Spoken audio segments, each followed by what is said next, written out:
targeted or was it mistaken identity? The fast-moving developments out of Mexico, both heartbreaking and disturbing. It's being called a true nightmare for this family with dual citizenship. The attack happened about 70 miles south of Douglas, which is about a 4-hour drive to Phoenix.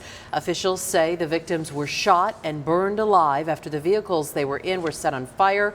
Some of the young victims are now being treated at a Tucson hospital. More in a moment on who these victims are, but outrage on this terrible situation growing right now all around the world. Here in Arizona, East Valley Congressman Andy Biggs says some Mormon leaders in Mexico have been critical of drug and human trafficking. So no one knows if that's the reason 9 family members were murdered on a Mexican highway.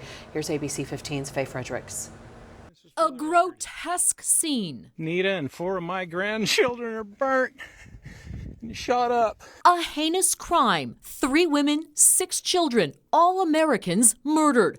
The victims, members of a fundamentalist Mormon splinter group family living in Mexico, 70 miles south of Douglas. We don't know what caused this, but I can just tell you that it is enraging. Congressman Andy Biggs says he is waiting to be briefed by the White House. Biggs read the same tweets from President Trump many Americans saw, offering to join Mexico in waging a war against the drug cartels. I'm not sure to what extent he's talking about working with the Mexican president. The U.S. already shares intelligence with Mexico. At a press conference, Mexico's president seemed to back away from any suggestion of U.S. military involvement inside his country. We have to see what's going to develop between the two presidents, what's going to develop in Congress. Congressman Greg Stanton added we need to work with Mexican authorities. We have a mutual interest in reducing violence associated with the drug cartels, and we should be working with them. Faye Fredericks, ABC 15, Arizona. The families killed were dual